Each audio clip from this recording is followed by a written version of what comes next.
Os sinais da segunda vinda de Jesus também foi profetizada pelos profetas, alguns dos profetas do Antigo Testamento.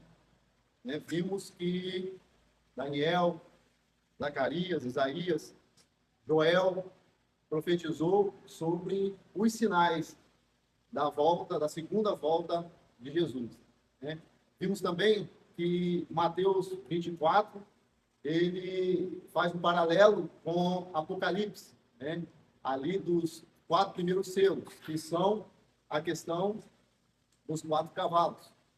E lemos que Mateus, Jesus ensinando, Jesus falando, instruindo os discípulos, ele vai falar que o primeiro sinal que haveria é o sinal do engano religioso, né? Do engano que haveria depois da sua partida para o céu, depois da sua ascensão.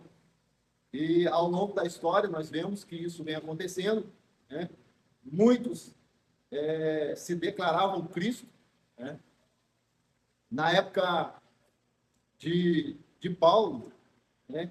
Roma tinha muitos imperadores, e muitos imperadores se declaravam Deus, né? Se proclamavam Deus, queria adoração. Se não adorassem, tinha as consequências. Então, de lá para cá, sempre teve pessoas que se denominavam Jesus Cristo, e o Messias enganou muitas pessoas. Então, literalmente, no sentido literal da palavra, a pessoa falava, eu sou aquele que veio, a reencarnação da pessoa, e enganaria muitos. Porém, nós também temos, além de pessoas que vêm falando que é o próprio Messias, o próprio Jesus, nós temos aí o engano religioso, né, que são as falsas doutrinas, aonde muitos se declaram evangélicos, seguidores de Jesus, mas com segundas intenções. Falam isso não para poder viver uma vida justamente como Jesus viveu, mas para obter lucro, obter seguidores, e isso, ao decorrer do tempo, isso aconteceu. E um versículo que marca muito é Paulo escreveu a Timóteo, né, que ele vai falar que nos últimos dias haveriam tempos trabalhosos. O homem será amante de si mesmo, Deus um só, avarento, desobediente a pais e mãe, sem afeto natural, irreconciliáveis, mais amigo dos prazeres mudando do que amigo de Deus. Então, isso na época de Paulo já existia. Pessoas que não estavam preocupadas com a salvação das almas, estavam preocupadas em lucro próprio, obter lucro próprio. Tempo de Paulo, faz 2000 anos atrás. E hoje não é diferente, trazendo para nós hoje, essa palavra de Paulo, falando para Timóteo, nos últimos tempos, haverá engano religioso. Isso vai intensificar. Muitas pessoas vão vir e vai falar, né? Vai vir em nome de Jesus. Mas eles não estão preocupados com a fé, não estão preocupados em salvação. Não, eles vêm para enganar. Porque, na verdade, essas pessoas, elas querem o lucro próprio, né? Então, Paulo já alertava também a Timóteo. Então, quando nós lemos, nós estaremos lendo aqui, Paulo falando para Timóteo, nós vejamos as características mais fortes que nós estamos vivendo hoje, né? A característica mais forte que nós estamos vivendo hoje é o engano religioso nesse sentido. Porque, como eu falei na escola passada, a pessoa dizia assim, eu sou Cristo, eu sou o Messias, não vai, muitas pessoas até vão acreditar, mas muitos não vão dar crédito. Não, você não é, você não é Cristo. Mas agora a pessoa fala que é um líder religioso no sentido de doutrina, de pregação, aí as pessoas já começam a dar crédito. Ainda mais quando nós temos aí muitas doutrinas que vai colocar um homem somente para cima, né? Um homem como centro do evangelho, e não Jesus, né? O homem agora, ele é o centro do evangelho. Jesus agora não é mais o centro, não é Jesus que deve ser adorado, não. Agora, os sermões, as pregações, até mesmo os louvores, eles estão sendo criados, feitos, para colocar o homem no patamar que o homem não tem. Que o homem não pode ter. Muito ser adorado é o nosso Deus. Então, o engano religioso é a primeira menção de Mateus 24, que Jesus ele falou que iria acontecer. Nós já demos exemplo nos evangelhos, e nós vamos dar exemplo aqui, antes de passarmos para outro sinal que é muito importante. Nós estaremos focando um pouco ainda nesse versículo, né, de 2 Timóteo, para a gente estar meditando um pouco sobre esse versículo. 2 Timóteo, capítulo 3, versículo 1 a seguir. Diz assim a palavra do Senhor. Mas você precisa saber disso. Nos últimos dias sobrevirão tempos difíceis, pois os seres humanos serão egoístas, avarentos, orgulhosos, arrogantes, blasfemadores, desobedientes aos pais, ingratos, ímpios, sem afeição natural, implacáveis, caluniadores, sem domínio de si, cruéis, inimigos do bem, traidores, atrevidos, convencidos, mais amigos dos prazeres do que amigos de Deus, tendo forma de piedade, mas negando o poder dela. Fico longe também destes, pois entre estes se encontram os que se infiltram nas casas e conseguem cativar mulheres tolas, sobrecarregadas de pecados, que são levadas por todo tipo de desejos, que estão sempre aprendendo e nunca conseguem chegar ao conhecimento da verdade. E do mesmo modo que Janes e Jambres resistiram a Moisés, também este resiste à verdade. São homens que têm a mente totalmente corrompida, reprovados quanto à fé. Mas esses não irão longe, porque a insensatez deles ficará evidente, evidente a todos, como também aconteceu com a insensatez de Janes e Jambres. Então, Paulo escrevendo para Timóteo aqui, falou, né, aconselhou a Timóteo, que era um jovem pastor, que nos últimos dias, antes da volta de Jesus, essas coisas iriam acontecer. Então, nós podemos ver a dificuldade que está em você lidar com os seres humanos. Né? Principalmente no que se diz questão religiosa. Está muito difícil, por quê? Porque os homens eles estão muito egoístas. Né? O seu egoísmo é muito grande. Eles não querem ter uma liderança, eles não querem ser liderados. O homem, ele não quer obedecer, ele quer somente fazer a sua vontade. Ele não quer dividir, ele não quer repartir, ele não quer doar-se. Não, ele quer só para ele. Ele quer só para ele. Hoje em dia, irmãos, isso é uma clara evidência, né? Que até mesmo por causa da iniquidade, os homens estão egoístas. Os homens estão avarentos, no sentido de eles não querem repartir e dividir. Tudo é meu, tudo é para mim. Então, ele é o centro. É ele mais ele. E o resto que corre atrás ou até mesmo que se vire. Ele está um homem cada vez mais egoísta. Avarento, não vou nem falar, né? A avareza, o amor, o apego às riquezas deste mundo, o dinheiro, passando por cima de tudo. Você vê isso no sentido religioso.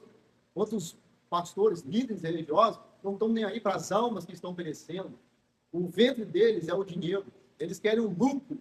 Né? Não importa qual seja a família ou o ser humano, não está preocupado com isso. Eles estão preocupados em lucrar. E Paulo já falava, o ventre deles é o dinheiro.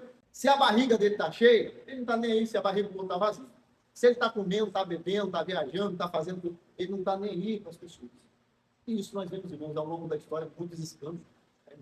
A gente vê escândalos aí, falando das maiores igrejas, outros escândalos daquela bispa Sônia, com seu esposo, que foi pego até dinheiro, né? Dinheiro em mala, em roupa da aeroporto. Sem falar de Macedo aí, essas religiões aí que vira e mexe, são noticiadas, e as pessoas, os líderes ensinam aqueles que estão começando como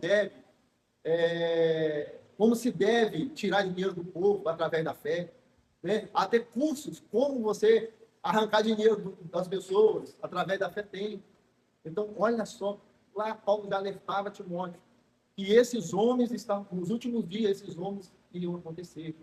No sentido eclesiástico, de igreja, homens egoístas, avarentos, sem amor, irreconciliáveis.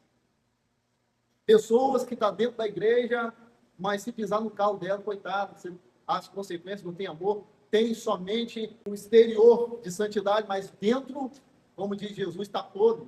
É um sepulcro caiado, como eram os fariseus. Pessoas que querem colocar um peso e falar aquilo que não vive.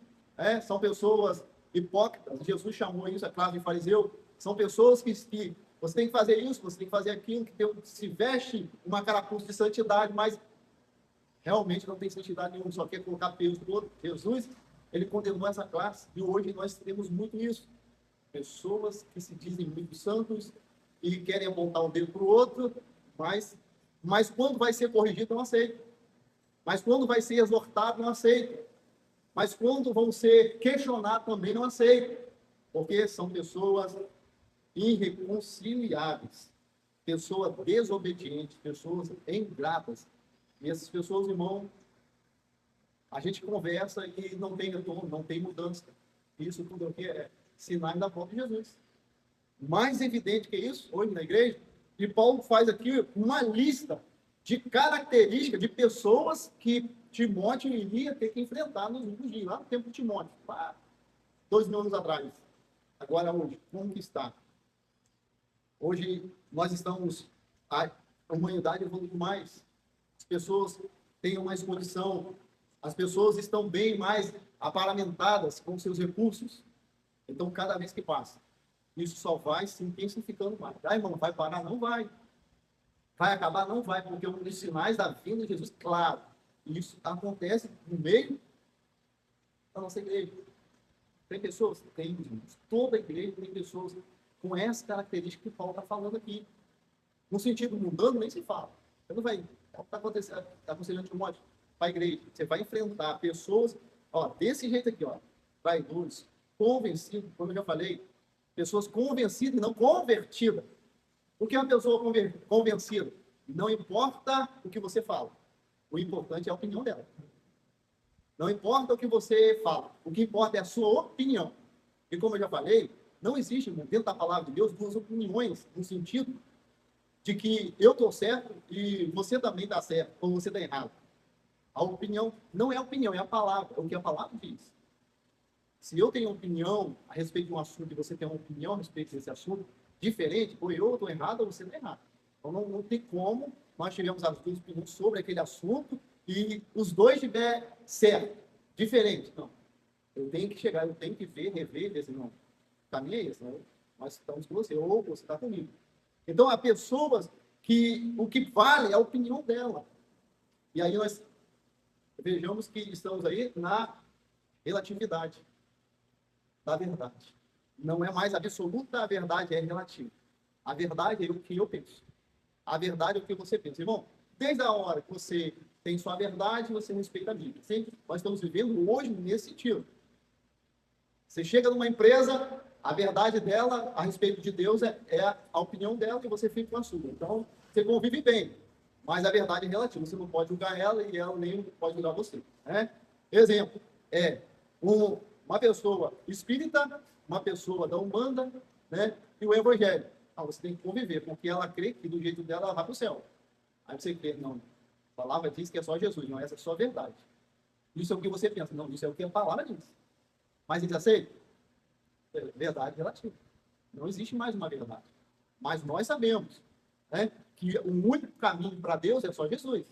O único caminho para ser salvo é somente Jesus. Então a verdade é uma só. Ela continua. A verdade se encontra em Jesus Cristo. E essa verdade nós só vamos encontrar no Evangelho. Na pessoa de Jesus. Você não encontra em nenhuma outra organização religiosa. Você não vai entrar.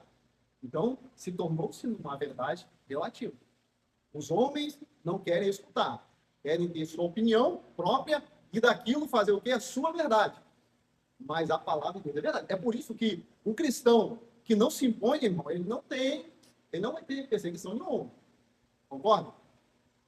Uma pessoa, um cristão convertido na palavra, ele chega numa escola, numa empresa, num convívio social, e se ele não impõe a verdade dele, que é Jesus, ele não vai ter problema nenhum. Problema nenhum. Agora, se ele impõe o que a palavra diz, ele vai ter problema. Aí Jesus falou assim, por causa de mim, vocês serão perseguidos, vocês serão maltratados, matar-vos-ão por amor ao meu nome, mas não se preocupem, porque assim perseguiram e mataram os profetas que foram antes de vós.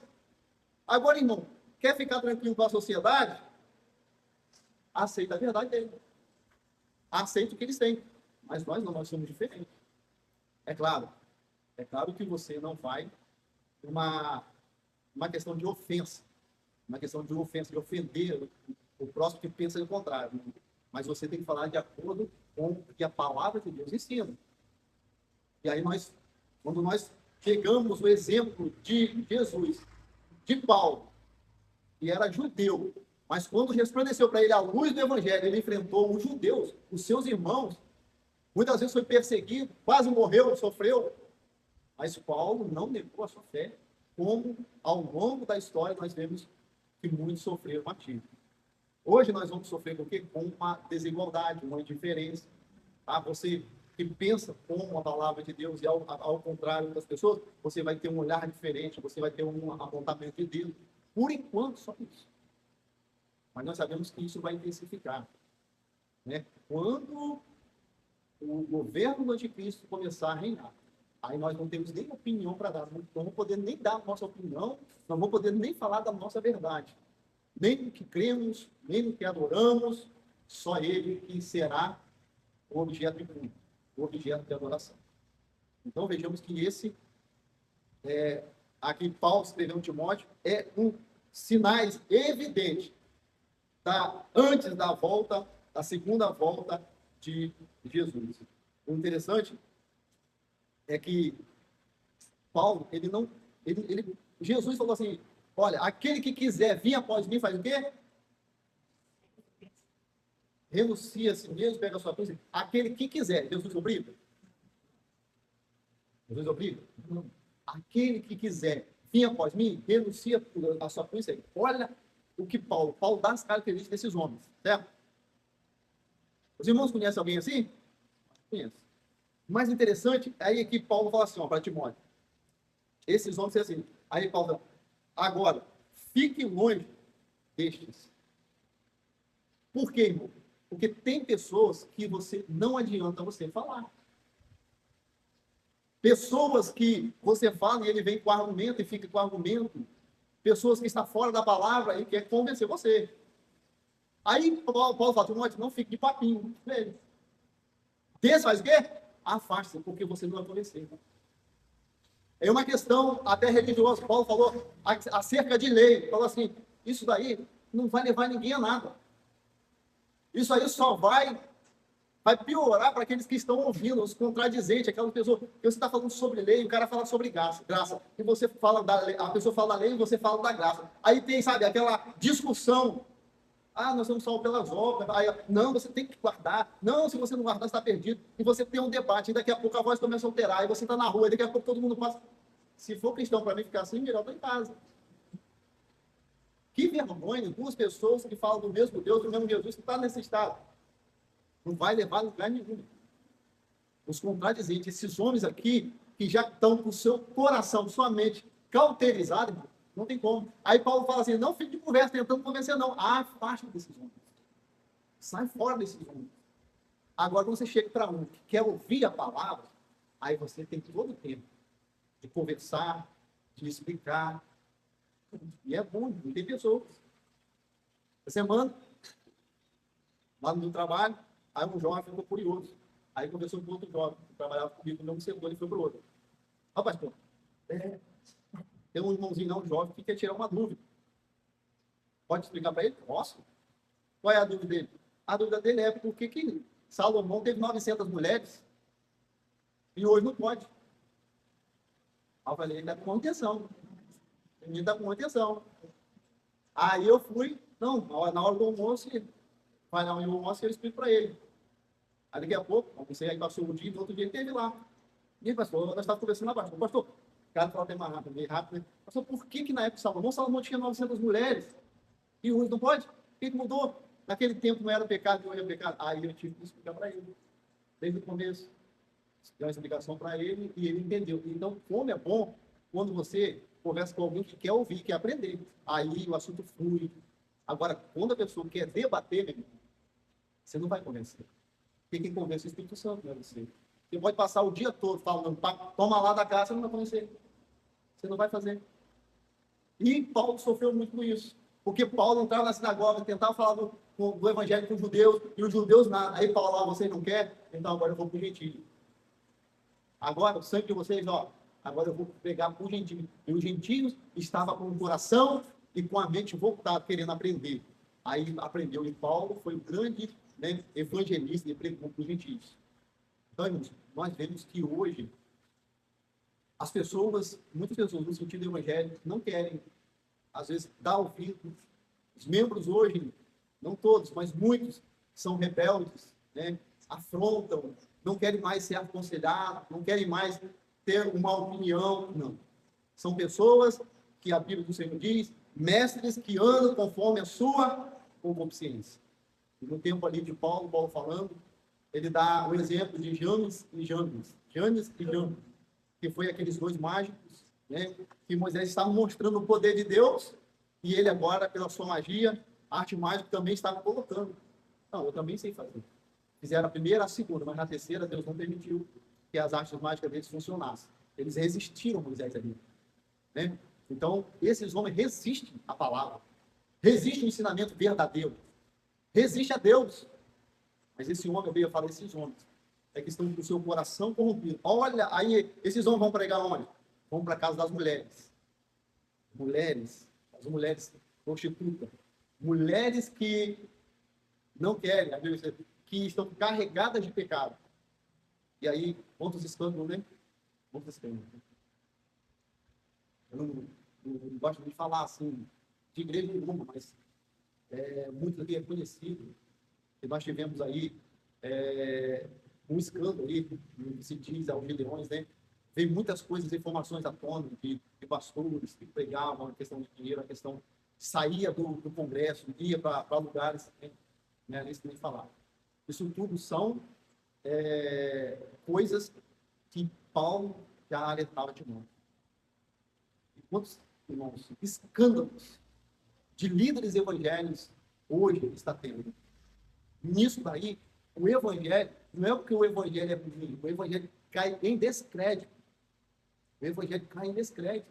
E quando você e eu vamos pregar para uma pessoa, ela vai falar o quê? Vocês são evangélicos, olha a classe de vocês.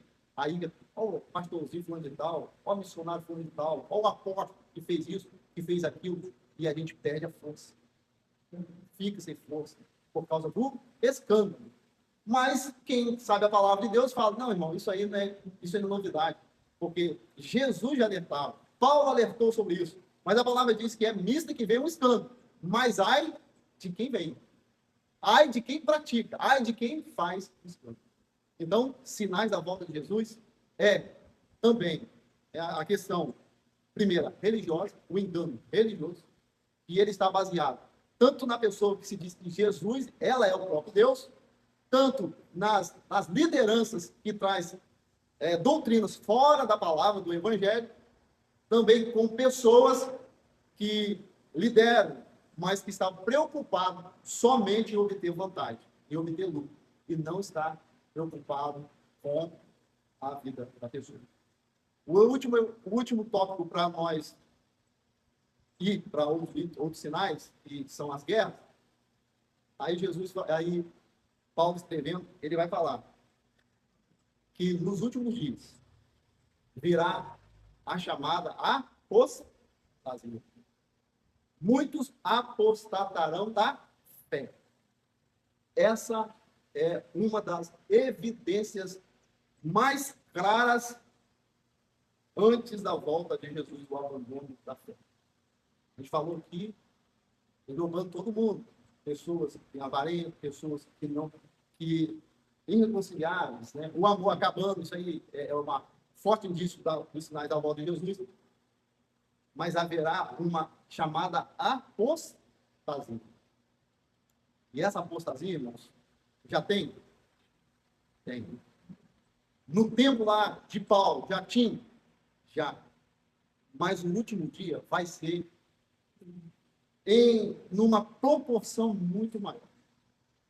E hoje nós vemos aí que muitos apostatarão da fé. Então, a apostatarão da fé, a apostasia, não é eu abandonei o evangelho cristão pela uma doutrina, não é isso. Eu fui para Batista ou para Adventista porque eu me adaptei melhor lá. Isso não é apostasia. A apostasia é abandono da verdade, abandono da sua fé. Como o irmão Xandro falou aqui, né? Na primeira volta de Jesus, agora da volta de Jesus, será que quando o Filho do Homem voltar, achará fé na terra? É a pergunta? Jesus falando, será que quando o Filho do Homem voltar, vir sobre as nuvens do céu, porventura, achará fé na terra? A apostasia é o abandono da fé. De acordo com os anos, de acordo com o que vai passando, as pessoas vão abandonar a fé, literalmente. Abandonar. Jesus não vem mais. Eu não acredito mais na palavra. Eu não acredito mais na Bíblia. É um livro ultrapassado. Jesus não vem. Eu não acredito. Isso. Conhecemos pessoas que já abandonaram a fé. Apostataram. Só que, antes da volta de Jesus, irmãos, isso vai ser uma coisa, um acontecimento. Vai ser muita gente abandonando a fé. E aí, foi por isso que Jesus falou, quando o Filho do Homem vier sobre as nuvens do céu, portanto, achará fé na terra. Se nós olharmos para trás de hoje, como era a fé dos nossos pais, como era a fé dos nossos avós, e como é a fé hoje, você vê que as coisas vão caminhando para isso. Vão caminhando para isso. A apostasia cada vez se instalando mais. Abandonando aquilo que aprendeu. E Paulo diz para Timóteo, você fica firme naquilo que você viu, aquilo que você ouviu, aquilo que você aprendeu da sua avó, da sua mãe. E isso vai te fazer sábio. E hoje, muitos estão apostatando na fé. Se você for dar uma rápida passagem no chão, já pensou aqui, e uma coisa está ligada com a outra, nos países pensam o evangelho, apostataram da fé. Igreja hoje é boate. As igrejas que antes, os grandes avivalistas, pregou sermões inspirados por Deus, que arrebatou muita gente para Deus, que fez pessoas caírem no chão, chorarem de convicção de pecado. Hoje, essas mesmas igrejas estão lá de pé, só que é um bar, só que é boate. E nas escolas, pergunta-se quem é Jesus, não sabe. Quem é Moisés, não sabe. É um jogador de hóquei, de futebol? Quem é? Olha, muitos apostataram da fé. Por quê? Os pais não ensinaram, os filhos vieram de berço sem saber quem é. Os pais saíram, apostataram, e ninguém sabe mais quem é Jesus. Irmãos, hoje, no Brasil, nós estamos vivendo um tempo de que nós temos liberdade para pregar. Que hoje você ainda, você pode dar o seu pensamento, falar o seu pensamento.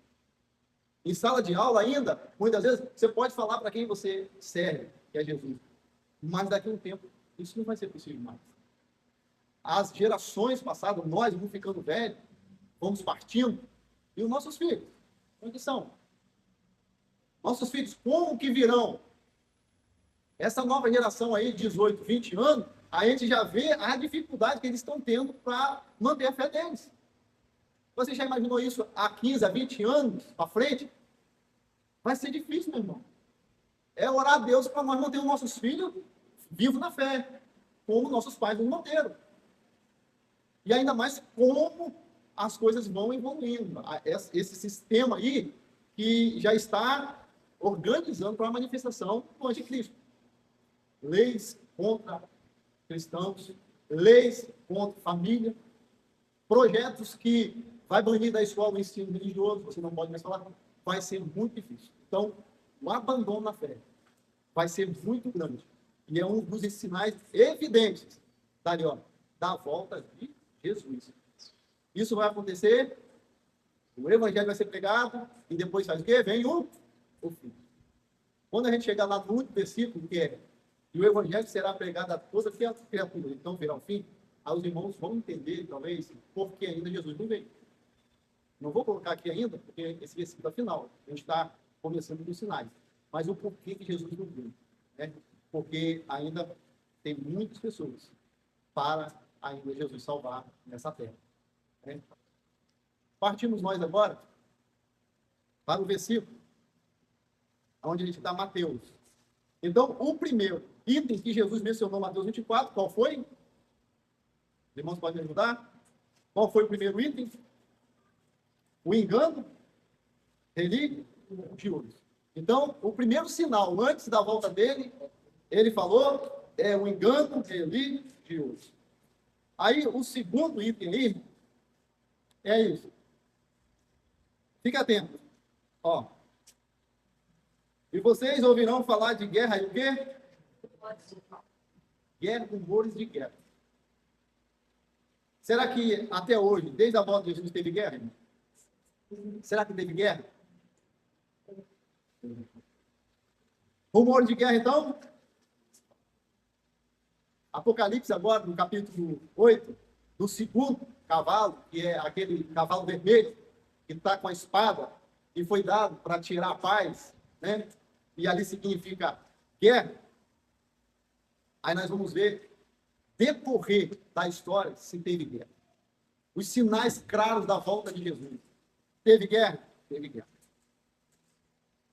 No século I até o século V, nós tivemos guerra do Império Romano, nós tivemos rebelião judaica, destruição de Jerusalém no ano 70, onde muitos judeus morreram. Muitos judeus morreram. Aí, avançamos um pouco, a Idade Média, tivemos a cruzada, né? Que o principal motivo foi a disputa com Jerusalém, todos sabem, né? Tem até o filme, A Cruzada.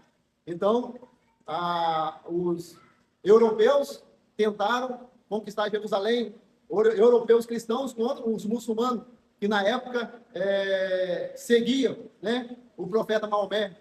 E o Islã, nessa época, ele avançou de tanto no mundo que ele estava conquistando Jerusalém completamente. O Islã. A doutrina foi tão forte do Islã que Maomé falou que ele tinha recebido a instrução de Deus, agora uma nova Bíblia, um novo regimento, e ele começou a conquistar, mas foi tão rápido que estava conquistando Jerusalém. Conquistou Jerusalém. Só que aí, os cristãos da época começaram a guerrear os europeus contra os muçulmanos, os seguidores de Maomé. E aí teve-se a cruzada, e eles conseguiram, né? E aí dividiu. Não só mais muçulmanos, cristãos, judeus, e também muçulmanos. Então, você pode ver que ali temos o grupo de judeus, né, que acreditam em Deus, tudo mais, que professam a sua fé, e temos ali o Islã, que é muito forte, e, porventura, é a religião que mais cresce no mundo, né?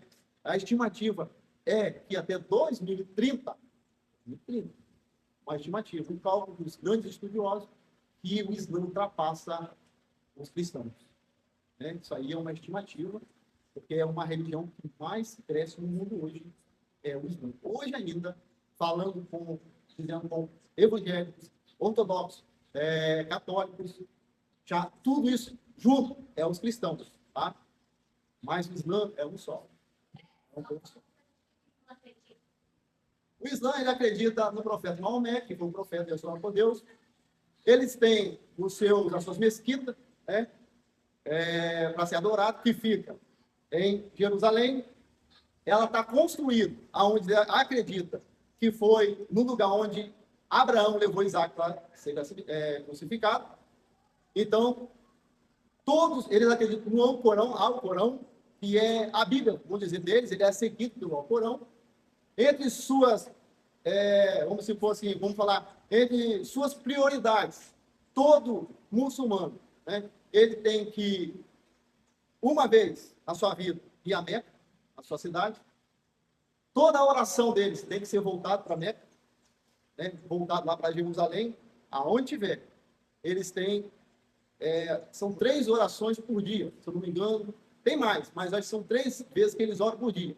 E tem um horário, toda vez que da hora aonde eles estiverem. O muçulmano que segue a religião, quando dá a hora da oração dele, aonde estiver.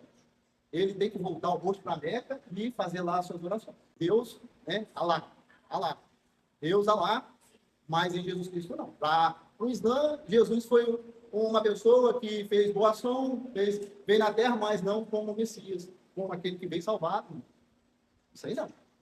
Entre outras religiões também que professam que Jesus foi um profeta muito poderoso, mas divindade não tem, igual o Pai também não, né? Divino, jamais. Então, eles não acreditam. Tem o budismo, temos os muçulmanos, temos aí outras religiões que acreditam em Deus, mas Jesus Cristo, para eles, não foi divino, né? Deus, e para nós também, todo o poder foi dado a isso. Quem foi Maomé? Maomé foi um pastor de ovelhas. Ele estava pastoreando a ovelha, e uma noite ele entrou numa caverna para dormir, e aí dizia um relato que apareceu um anjo para ele e deu na mão dele o Alcorão. Ele falou assim, por isso aqui vocês vão viver. E aí ele pegou aquilo e começou a doutrinar. Mas Maomé era um pastor de ovelha. Dentro daquela caverna, um anjo apareceu, e a gente entende que toda revelação fora da Bíblia não existe mais. Entendeu? Porque o cânon, a palavra de Deus, que a gente chama de cânon, a Bíblia Sagrada, ele foi completo. Até os livros, né, os outros livros que ficaram fora, chamados livros apócrifos, que não, o concílio, eles não entenderam que era livro inspirado, então não entrou aqui dentro. Então toda a bíblica escrita fora disso aqui, nós devemos, igual os mormons, né?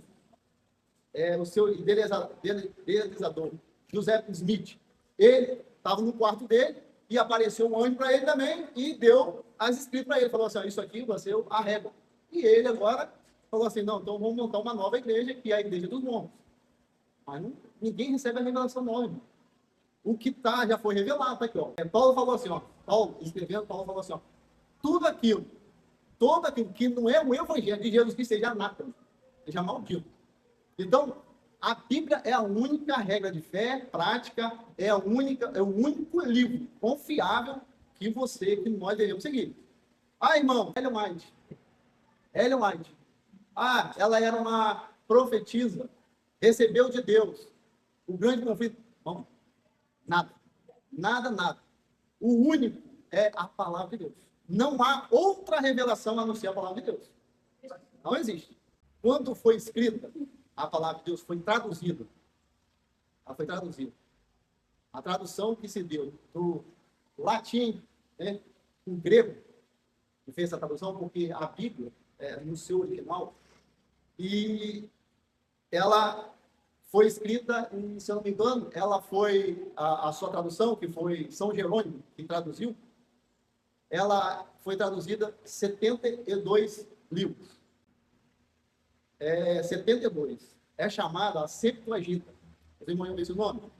Septuaginta. São 70 livros e mais 2. Então é 72. 70, Septuaginta, são 70 livros. Mas eles colocam 70 livros mais 2. São Jerônimo traduziu. Por quê? Eles colocaram esses livros todos. Nós temos 66 livros, certo? Dali para frente, nós não temos esse livro como inspirado, certo? Mas por que foi traduzido 70 livros e depois acrescentaram mais 2? A tradução, principalmente católica, eles falam que 70 representa aqueles 70 homens que o Senhor falou, Moisés, você chama 70 homens com você. E o Espírito de Deus vai entrar nesses 70 homens. Aí você vai ver que na passagem, Moisés chamou, aqueles 70 homens vieram e o Espírito Santo de Deus veio sobre aqueles 70 e todos profetizaram. Então, Moisés precisava de ajuda. Deus falou, escolhe 70 homens. E Moisés escolheu. Só que Moisés escolheu, não foi 70 homens, Moisés escolheu 72 homens. Só que foram até Moisés 70.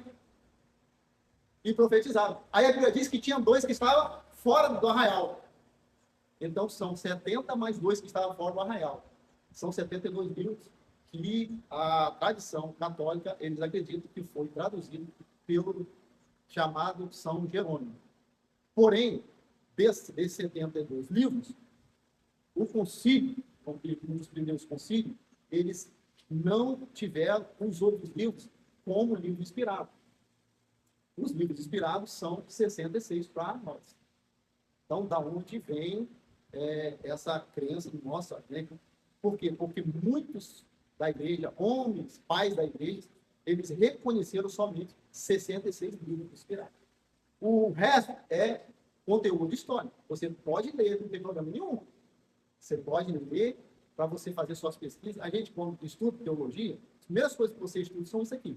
Você vai entrar... Primeira coisa, os livros apócrifos, livros que não entram no cano, livros que foram achados depois, escritos que foram achados na caverna, com rã e tal, e não quero dar aula, que outra coisa, então não vamos perder muito tempo falando. Mas em outra ocasião a gente vai tentar explicar para os irmãos.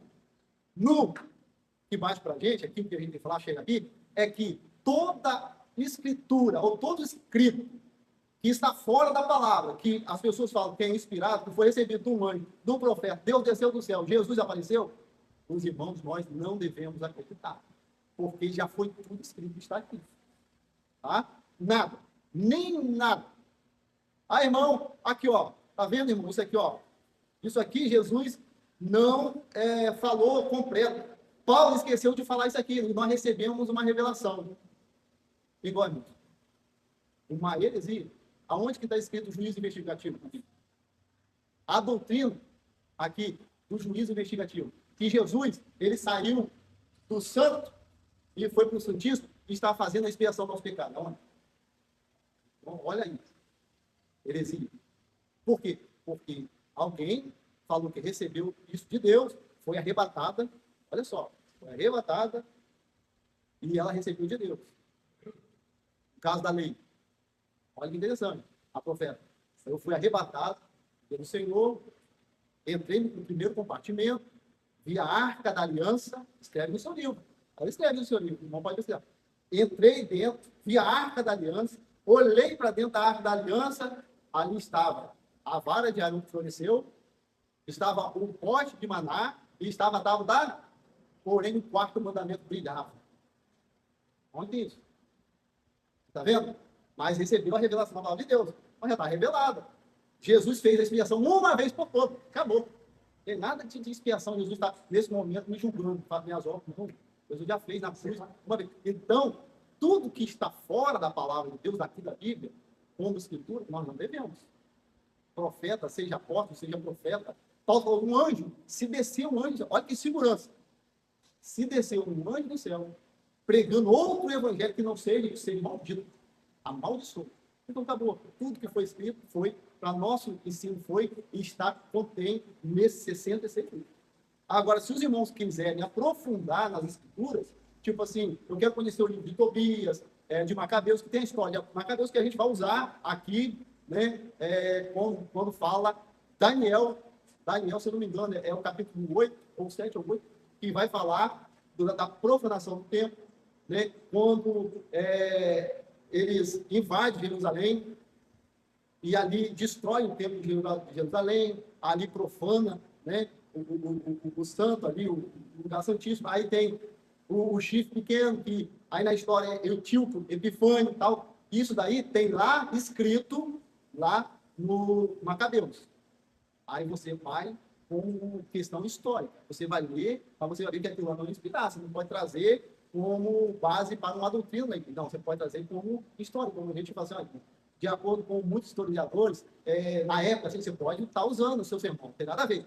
Você não pode pegar um trecho dali e fazer uma meditação em cima daquele texto. Aí não pode. Então, eu até incentivo os irmãos a ler. Pesquisa sobre os livros de Tobias, né? Tobias de sabedoria, Eclesiástico, tem livro de Eclesiástico, não é Eclesiastes, é Eclesiástico, tem livro de Eclesiástico. Então, tem vários outros livros que são livros que não são inspirados. Então, o que nós precisamos, Deus já revelou, está em sua palavra. Amém, irmãos? Fora disso, não há outro evangelho. O evangelho somente de Jesus. Então, dado isso, eu gostaria de partir para o segundo sinal que Jesus menciona, que é o sinal de guerra. E vereis de guerra e rumores de guerra. Então, nós vejamos aqui que tivemos os romanos, né? A guerra ali, a guerra da cruzada, as cruzadas, que eu já mencionei aqui com os irmãos, que isso se deu na Idade Média, no século XI até o século XVIII. Para os irmãos terem ideia, muita gente morreu nessa cruzada. Muitos soldados, muitas pessoas comuns morreram. Depois veio a Primeira Guerra Mundial. Primeira Guerra Mundial. Essa Primeira Guerra Mundial, ela calcula que aproximadamente morreram 9 milhões de pessoas. Mais 7 milhões, 9 milhões de soldados e 7 milhões de pessoas comuns, civis, que a gente chama. Primeira Guerra Mundial. Morreu 9 milhões de soldados e 7 milhões, né, de pessoas comuns. Jesus falou, haverá guerra e rumores de guerra. Em Apocalipse nós vemos que o cavalo, o segundo cavalo, que é o vermelho, foi dado a espada para tirar a paz da terra. E matasse, né? E matasse. Então vejamos que de lá para cá, quantas pessoas morreram. Quando nós chegamos para a Segunda Guerra Mundial, morreu 60 milhões de pessoas. Olha como a profecia se cumpre. Às vezes, as pessoas, a maioria, uma minoria tem essa consciência de que esses eventos vêm acontecendo ao longo da história. Desde que Jesus subiu ao céu, esses eventos vêm acontecendo. Porém, é necessário a gente relatar, colocar em números aqui, e épocas, para os irmãos observarem que a palavra de Deus ela é fiel, ela é verdadeira. E quando João ele tem a visão do cavalo, o segundo cavalo ali, vermelho, e foi dado a espada para tirar a paz da terra, significa, João, você vai ver que muitos vão morrer. O mundo vai estar em guerra.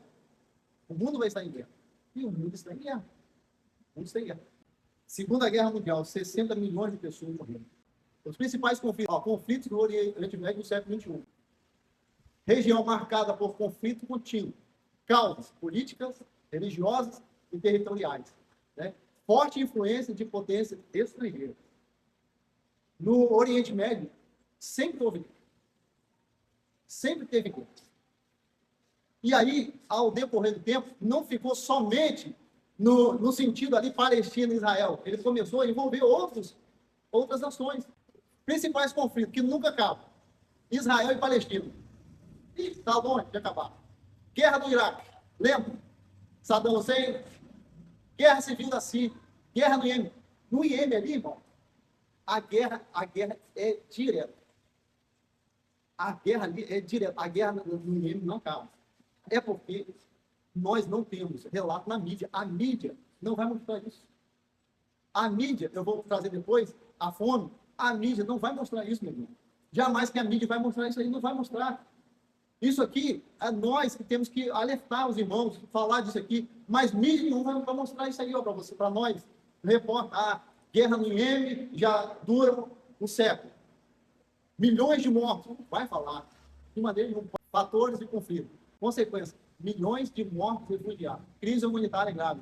Instabilidade regional e impacto global. Aí isso que causa aí, ó. Pouco tempo agora nós vimos aí, temos a guerra de Israel e de Rússia e Ucrânia, que já dura quase 4 anos.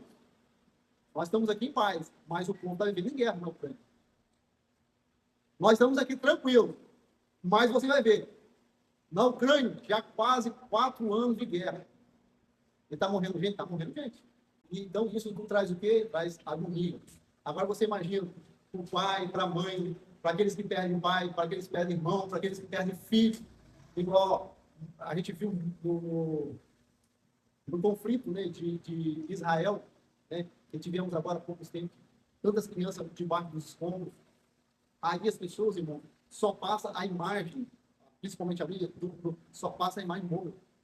Só passa a imagem, só fala de economia, só fala de economia, só fala de economia. Mas essas coisas aí eles não falam. Eles só querem noticiar coisa ruim. Você vê agora, nós estamos aqui e o carnaval está comendo sol na rua.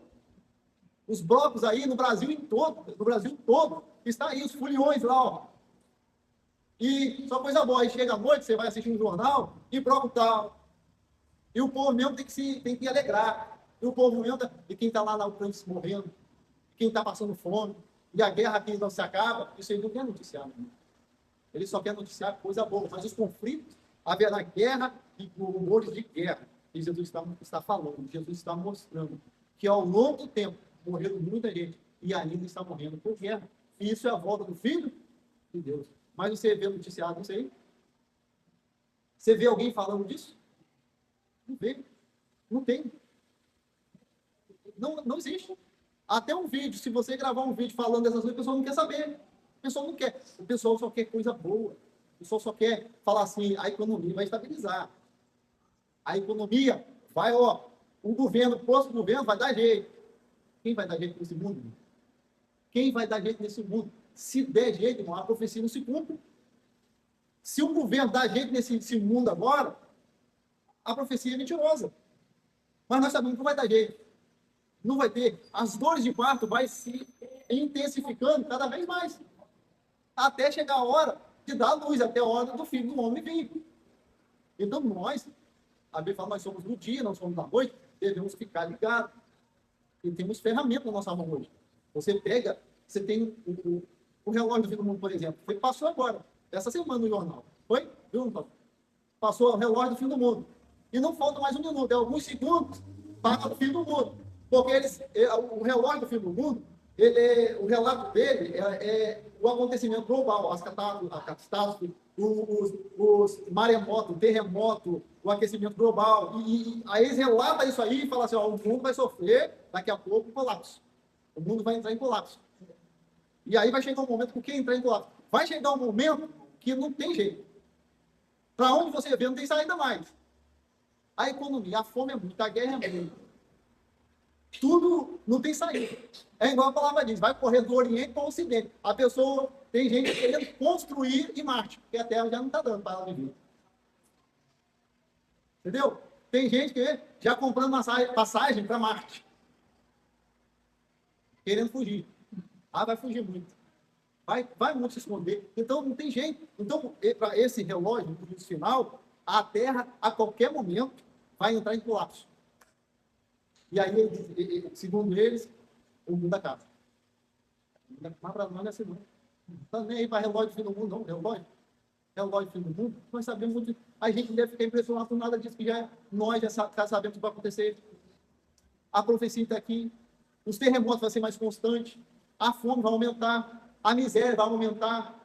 Aí vai entrar o homem do pecado que vai tentar solucionar esse problema. Então, ó, Jesus falou, ouvirei de guerra e rumores de guerra. A guerra nós estamos vendo. Rumores é como se fala. Um país afrontando o outro. Né? Fique no seu lugar, senão você vai ter. O outro, você pode vir, está achando que você é o tal, também tem armamento nuclear. Então fica aí, ó, rumores de guerra. Ó, daqui a pouco, esse dia até que o Brasil entra na dança. Entendeu? Então, daqui a pouquinho, pode acontecer o quê? A guerra mundial? Pode acontecer. Mas do jeito, eu, particularmente, eu não acredito que vai ter uma terceira guerra mundial. Não vai. Por quê? Primeiro, porque as profecias estão se cumprindo muito rápido. E o sistema global já está quase preparado para a manifestação do anticristo. Então não tem como ter uma terceira guerra mundial nesse momento. E outra, a terceira e a segunda guerra mundial não foi guerra mundial toda a nação. Teve países que não participou, então não pode chamar. Eles chamam de mundial que foi a maioria dos países envolvidos. Mas não foi toda a nação. Pesquisa. Os irmãos veem que não foi todas as nações que participaram dessa primeira e segunda guerra mundial. Não foram. Mas é chamado a guerra mundial primeira e segunda, por quê? Porque a maioria foram. Mas para ter uma guerra mundial envolvendo todos os países ainda não existiu. Então, eu acredito que daqui a alguns anos a gente vai ver os outros sinais acontecer o quê? Uma só moeda. Isso aí vai ser uma só moeda. Isso vai acontecer. Você vai ver aí o poder da esquerda, poder da esquerda, aumentar, intensificar um governo só, uma moeda só, aí a gente vai ver as coisas acontecer, começar a melhorar no lado de quem não vai piorar, para quem não vai compactuar com o governo, e vai melhorar para aqueles que vai compactuar com o governo. Isso nós vamos ver acontecer. Daqui um pouquinho, eu vejo que essa moeda ali, porque, irmãos, o real hoje, no nosso país, o real está muito desvalorizado. Países como a Bolívia, como a Argentina, Países como o Equador, que antes, no real, a pessoa que viajava, e com o real, chegava lá, trocava, a pessoa comprava de tudo. Hoje, o real está desvalorizado lá, a moeda de lá está mais valorizada do que o real. Daqui a pouquinho, irmãos, a gente vai ver aí que o nosso dinheiro, o real, está desvalorizado cada vez mais. Aí, claro, meu irmão, você, eu, estão dentro de casa, estão comendo, estão bebendo, nós estamos vestindo, não significa que a fome parou, não. Não significa que o mundo está em paz, não. Os acontecimentos estão aí. E cada vez está aproximando de nós. Está vindo. De lá para cá. E está difícil. Eu brinco e falo assim, gente, quando eu viajei a primeira vez para o Rio, eu assustei, porque eu nunca tinha visto tanto mendigo em um lugar só. Hoje, isso é realidade em Marataízes. Hoje, isso é realidade em Marataízes. Quem que mora em grande cidade já via isso. Mas hoje nós temos aqui uma cidade pequena do interior. Marataízes é a nossa realidade. Você vai num comércio, um te pede 10, outro te pede 5, outro te pede uma comida, outro te pede pão. Fabiano falou que saiu de ônibus no dia desse, três pessoas falaram ela para pedir dinheiro. Compra comida para mim, eu estou com fome. Não.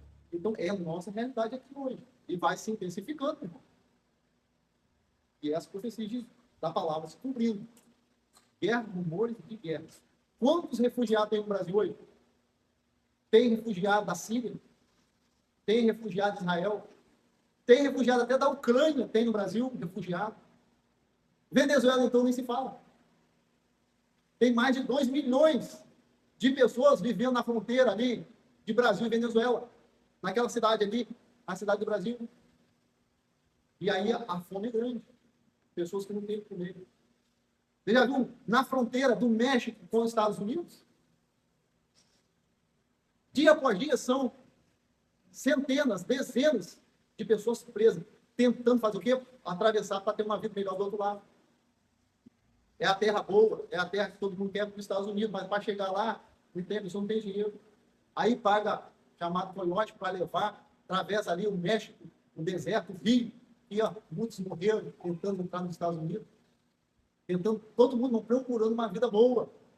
Ninguém quer vida ruim, não. Todo mundo sonha o quê? É ter ir para lá, para os Estados Unidos, chegar lá, trabalhar, juntar e depois vir para o Brasil.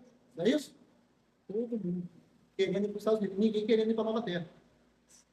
Todo mundo querendo ir para os Estados Unidos, para Portugal, para a Europa, mas ninguém quer ir para a Nova Terra. Interessante, né? Mas Deus preparou uma nova terra para eles. A palavra diz que aqui não é o nosso descanso. A palavra diz que nós somos forasteiros nessa terra. A palavra diz que nós estamos aqui de passagem. E nós devemos agradecer a Deus, irmão, pelo nós acordar todo dia, ter o nosso café da manhã, agradece a Deus. Tá na hora do almoço, tem um feijãozinho com arroz ou vinho frito, agradece a Deus.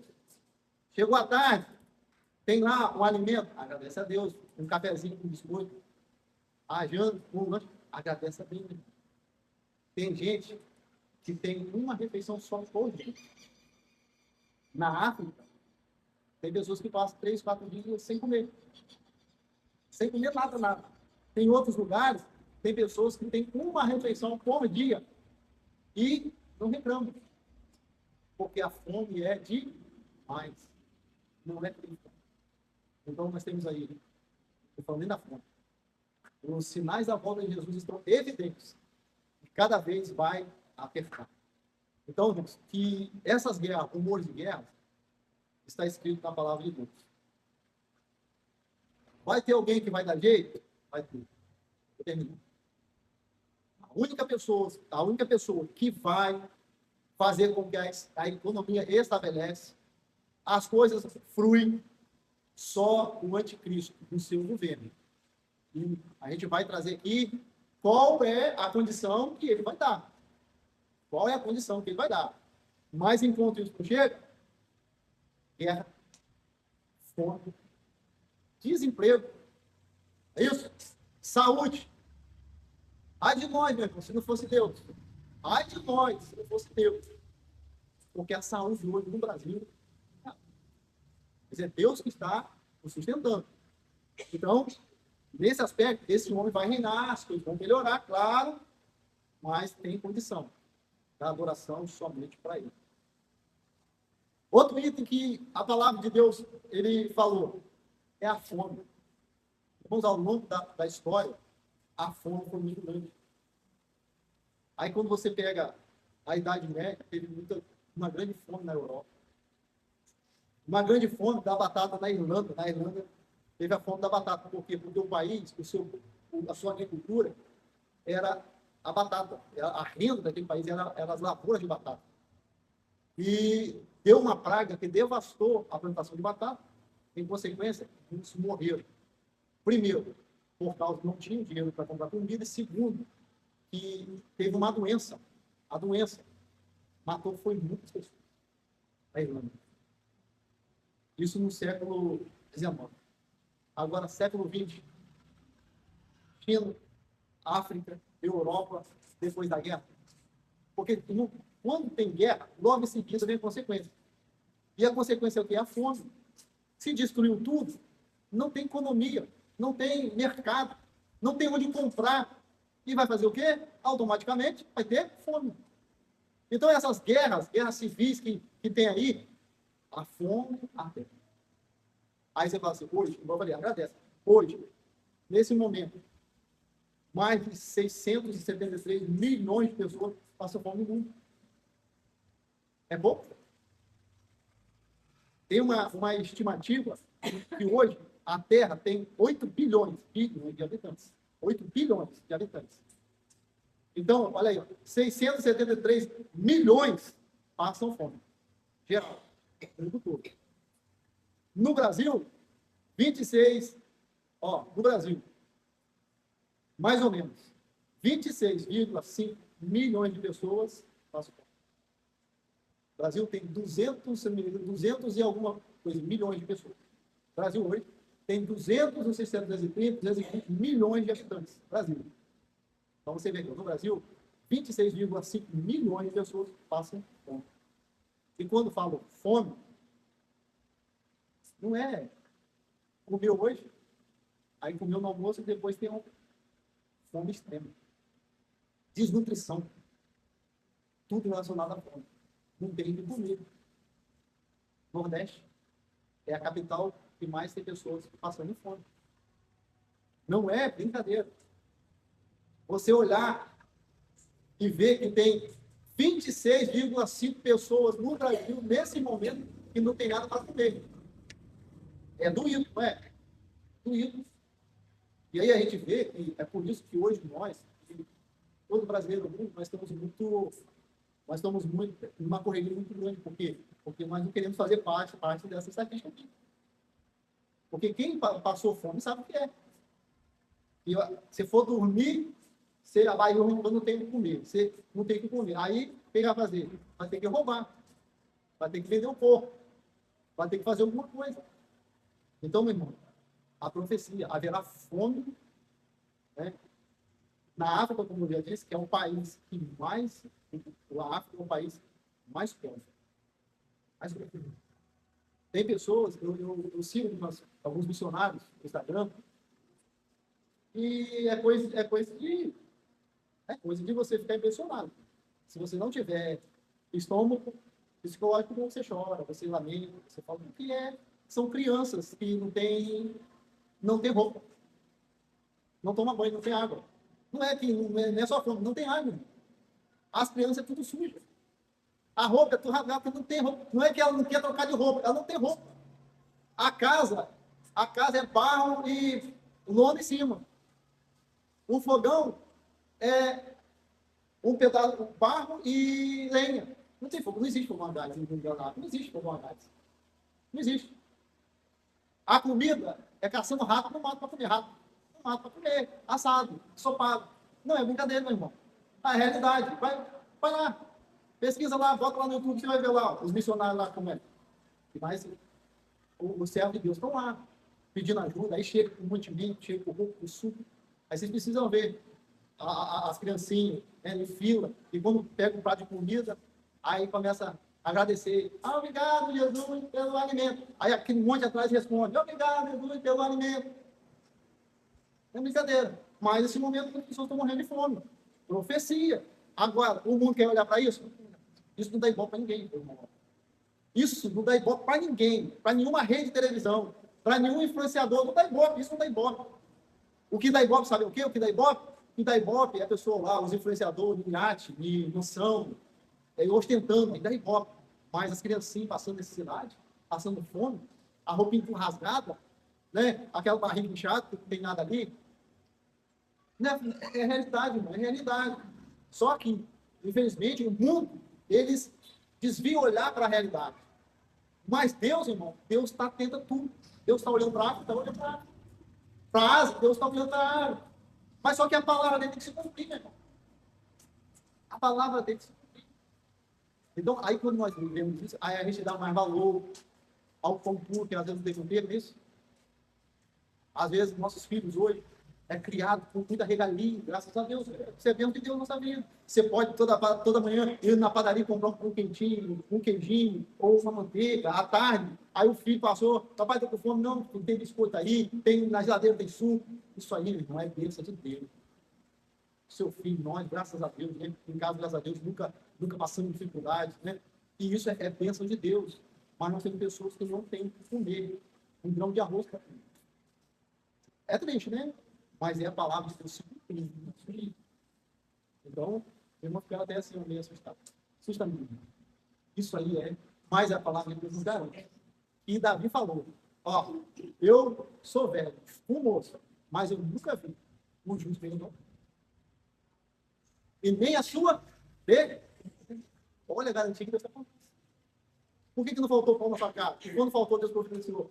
Porque ele teve misericórdia de nós. Ele não vai, ele não deixa os juros participar. Eu já vi relatos de pessoas que estavam sem comer. A mãe falou assim, não tem nada, marido. Fazer o quê? Não tem nada. Daqui a pouco vai dar pão. Quando a pessoa abre uma cesta lá. Deus enviando. Deus não deixa ninguém me enviar o pão, né? Deus chega na hora certa. Mas a fome é real no mundo. E as causas estão aí. Guerras, governos brigando entre si. E a população sofre. Né? Mas isso é tudo nos princípios da Deus. Amém? Que Deus abençoe. Esse foi o estudo de hoje. Ainda nós teremos os terremotos, que a palavra de Deus diz,